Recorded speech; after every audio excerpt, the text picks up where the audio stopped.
अस्सलाम वालेकुम रहमतुल्लाहि व बरकातहू। मैं उम्मीद करता हूँ तमाम मेरे बहन भाई जहाँ भी होंगे खैर आफियत से होंगे, अल्लाह की हिफ्ज़ व अमान में होंगे। आप देख रहे हैं मेरा प्यारे बहन भाई यूट्यूब चैनल। मेरा नाम है अब्दुल रहमान। बेस्ट है मेरे चैनल के ऊपर आप न्यू हैं तो मेरे चैनल को ज़रूर सब्सक्राइब कर लें मज़ीद कुरान हदीस की रोशनी में मसाइल सुनने के लिए। तो प्यारे दोस्तों, आपसे रिक्वेस्ट है चैनल को ज़रूर सब्सक्राइब कर लिया करें, क्योंकि आपके लिए मैं बहुत ही मज़ीकल और बहुत ही कुरान हदीस की रोशनी में मसाइल लेके आता हूँ। तो आज भी जो हम अपना मसाइल डिस्कस करेंगे कि क़यामत कब कायम होगी, अल्लाह के पैगम्बर ने इसके बारे में क्या हुक्म दिया है। तो चलते हैं जी अपने टॉपिक की तरफ। शेख मोहतरम की चलते हैं। शेख मोहतरम इस बयान को जो हमारी समाअत फरमाएं। बिस्मिल्लाह अर्रहमान अर्रहीम। प्यारे दोस्तों, मेरा नाम है मोहम्मद सुफियान। शुरू करते हैं आज के मसाइल कुरान और हदीस की रोशनी में। कल हमारा टॉपिक था वही के रिलेटेड, आज हमारा टॉपिक है क़यामत के रिलेटेड। शुरू करते हैं अल्लाह पाक के बाबरकत नाम से, जिसके हाथ में हम सब की जान है। जो तुम में ईमानदार हैं और जिनको इल्म दिया गया है, अल्लाह उनके दर्जात बुलंद करेगा और अल्लाह को तुम्हारे कामों की खबर है। और अल्लाह ताला ने सूरत ताहा में फरमाया कि यूं दुआ किया करो, परवरदिगार मुझको इल्म में तरक्की अता फरमा। एक बार हजरत लोगों में बैठे हुए इनसे बातें कर रहे थे। इतने में एक देहाती अब के पास आया और पूछने लगा कि क़यामत कब आएगी। आप सल्लल्लाहु अलैहि वसल्लम ने देहाती की बात सुनी लेकिन पसंद नहीं की, और बाज कहने लगे कि नहीं, बल्कि आपने इसकी बात सुनी ही नहीं। जब आप अपनी बातें पूरी कर चुके तो मैं समझता हूँ कि आपने यूं फरमाया, वो क़यामत के बारे में पूछने वाला कहाँ गया। इस देहाती ने कहा, हुजूर मैं मौजूद हूँ। आपने फरमाया कि जब अमानत ईमानदारी दुनिया से उठ जाए तो क़यामत कायम होने का इंतजार कर। इसने कहा, ईमानदारी उठने का क्या मतलब है? आपने फरमाया कि जब हुकूमत के कारोबार नालायक लोगों को सौंप दिए जाएं तो क़यामत का इंतजार कर। एक सफर में जो हमने किया था, हजरत हमसे पीछे रह गए और आप सल्लल्लाहु अलैहि वसल्लम हमसे इस वक्त मिले जब असर की नमाज का वक्त आन पहुंचा था। हम जल्दी जल्दी वुजू कर रहे थे, बस पाँव को खूब धोने के बदल हम यूं ही सा धो रहे थे।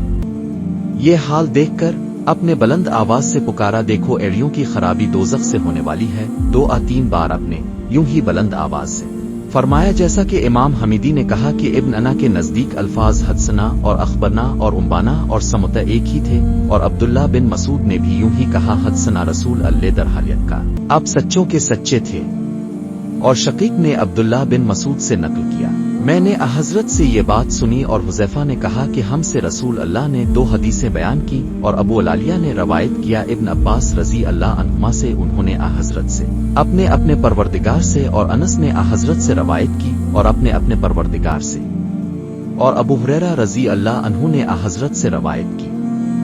कहा, आप इसको तुम्हारे रब अल्लाह तबारक व ताला से रवायत करते हैं। हजरत ने फरमाया, दरख्तों में एक दरख्त ऐसा है कि इसके पत्ते नहीं झड़ते, और मुसलमान की मिसाल इसी दरख्त की सी है। बताओ वो कौन सा दरख्त है? ये सुनकर लोगों का ख्याल जंगल के दरख्तों की तरफ दौड़ा। अब्दुल्ला रजी अल्लाह अन्हु ने कहा, मेरे दिल में आया कि वो खजूर का दरख्त है, मगर मैं अपनी कम सुनी की शर्म से ना बोला।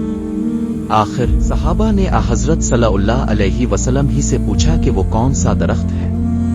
आपने फरमाया, वो खजूर का दरख्त है। एक मर्तबा अब सल्लल्लाहु अलैहि वसल्लम ने फरमाया, दरख्तों में से एक दरख्त ऐसा है कि इसके पत्ते नहीं झड़ते, और मुसलमान की भी यही मिसाल है। बतलाओ वो कौन सा दरख्त है? ये सुनकर लोगों के ख्यालात जंगल के दरख्तों में चले गए। अब्दुल्ला ने कहा कि ये सुनकर लोगों के ख्यालात जंगल के दरख्तों में चले गए। अब्दुल्ला ने कहा कि मेरे दिल में आया कि बतला दूं कि वो खजूर का दरख्त है, लेकिन वहां बहुत से बुजुर्ग मौजूद थे, इसलिए मुझको शर्म आई। आखिर सहाबा ने अर्ज किया, आ रसूल अल्लाह, आप ही बयान फरमा दीजिए। आपने बतलाया कि वो खजूर का दरख्त है, और इमाम हसन बसरी और सुफियान सौरी और मालिक ने शागिर्द के पढ़ने को जायज कहा है, और बाज ने उस्ताद के सामने पढ़ने की दलील ज़मुम बिन सलबा की हदीस से ली है। इसने हजरत से अर्ज किया था कि क्या अल्लाह ने आपको यह हुक्म फरमाया है कि हम लोग नमाज पढ़ा करें? आपने फरमाया, हाँ। तो ये गोया हजरत के सामने पढ़ना ही ठहरा। ज़मुम ने फिर जाकर अपनी कौम से ये बयान किया तो उन्होंने इसको जायज रखा, और इमाम मालिक ने दस्तावेज से दलील दी जो कौम के सामने पढ़कर सुनाई जाती है।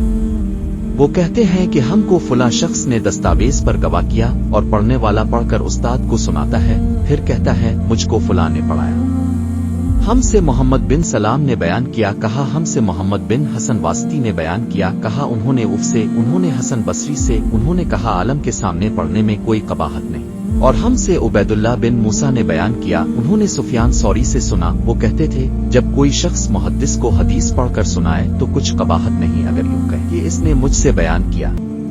और मैंने अबू आसिम से सुना, वो इमाम मालिक और सुफियान सौरी का कौल बयान करते थे कि आलम को पढ़कर सुनाना और आलम का शागिर्दों के सामने पढ़ना दोनों बराबर हैं। एक बार हम मस्जिद में हजरत सल्लल्लाहु अलैहि वसल्लम के साथ बैठे हुए थे, इतने में एक शख्स ऊंट पर सवार होकर आया और ऊंट को मस्जिद में बिठाकर बांध दिया।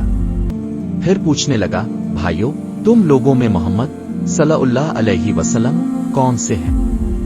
हजरत सल्लल्लाहु अलैहि वसल्लम वक्त लोगों में तकिया लगाए बैठे हुए थे। हमने कहा, हजरत मोहम्मद सल्लल्लाहु अलैहि वसल्लम ये सफेद रंग वाले बुजुर्ग हैं जो तकिया लगाए हुए तशरीफ फरमा है। तब वो आपसे मुखातिब हुआ कि ए अब्दुल मुत्तलिब के फर्जंद। आप सल्लल्लाहु अलैहि वसल्लम ने फरमाया, कहो मैं आपकी बात सुन रहा हूँ। वो बोला, मैं अब सल्लल्लाहु अलैहि वसल्लम से कुछ दीनी बातें दरियाफ्त करना चाहता हूँ और जरा सख्ती से भी पूछूंगा तो आप अपने दिल में बुरा ना मानिएगा। अब सल्लल्लाहु अलैहि वसल्लम ने फरमाया, नहीं जो तुम्हारा दिल चाहे पूछो। तब उसने कहा कि मैं आपको आपके रब और अगले लोगों के रब तबारक व ताला की किस्म देकर पूछता हूँ, क्या आपको अल्लाह ने दुनिया के सब लोगों की तरफ रसूल बनाकर भेजा है? अब सल्लल्लाहु अलैहि वसल्लम ने फरमाया, हाँ आ मेरे अल्लाह। फिर इसने कहा, मैं अब सल्लल्लाहु अलैहि वसल्लम को अल्लाह की किस्म देता हूँ, क्या अल्लाह ने आपको रात दिन में 5 नमाजें पढ़ने का हुक्म फरमाया है? आप सल्लल्लाहु अलैहि वसल्लम ने फरमाया, हाँ आ मेरे अल्लाह। फिर कहने लगा, मैं आपको अल्लाह की किस्म देकर पूछता हूँ कि क्या अल्लाह ने आपको ये हुक्म दिया है कि साल भर में इस महीना रमजान के रोजे रखो? अब सल्लल्लाहु अलैहि वसल्लम ने फरमाया, हाँ आ मेरे अल्लाह। फिर कहने लगा, मैं अब सल्लल्लाहु अलैहि को अल्लाह की किस्म देकर पूछता हूँ कि क्या अल्लाह ने आपको ये हुक्म दिया है कि अब हम में से जो मालदार लोग हैं उनसे ज़िको वसूल करके हमारे मोहताजों में बांट दिया करें? हजरत ने फरमाया, हाँ आ मेरे अल्लाह। तब वो शख्स कहने लगा, जो हुक्म अब अल्लाह के पास से लाए हैं मैं उन पर ईमान लाया और मैं अपनी कौम के लोगों का जो यहाँ नहीं आए हैं भेजा हुआ तहकीक हाल के लिए आया हूँ। मेरा नाम ज़मुम बन सलबा है, मैं बनी साद बन बकर के खानदान से हूँ। इस हदीस को लेस की तरह मूसा और अली बिन अब्दुल हमीद ने सुलेमान से रवायत किया, उन्होंने साबित से, उन्होंने अनस से, उन्होंने यही मजमून हजरत से नकल किया है। तो प्यारे दोस्तों, ये थी आज की बहुत ही मैजिकल और बहुत ही मैजिकल वीडियोस जो मैंने आपके सामने कुरान और हदीस की रोशनी में मसाइल रखे हैं कि अल्लाह के पैगंबर सल्लल्लाहु अलैहि वसल्लम ने क्या हुक्म दिया है, क़यामत कब कायम होगी और कौन कौन सी निशानियात पूरी होगी तो वो क़यामत कायम हो जाएगी। तो प्यारे दोस्तों, मुझे उम्मीद है ये वीडियो मेरी आपको बिल्कुल पसंद आई होगी। तो आपसे रिक्वेस्ट है, मज़ीद कुरान और हदीस की रोशनी में मसाइल सुनने के लिए मेरे चैनल को ज़रूर सब्सक्राइब कर लें और मिलते हैं किसी नेक्स्ट वीडियो में। मुझे दीजिएगा इजाज़त, दुआ में याद रखिएगा। अल्लाह हाफिज़।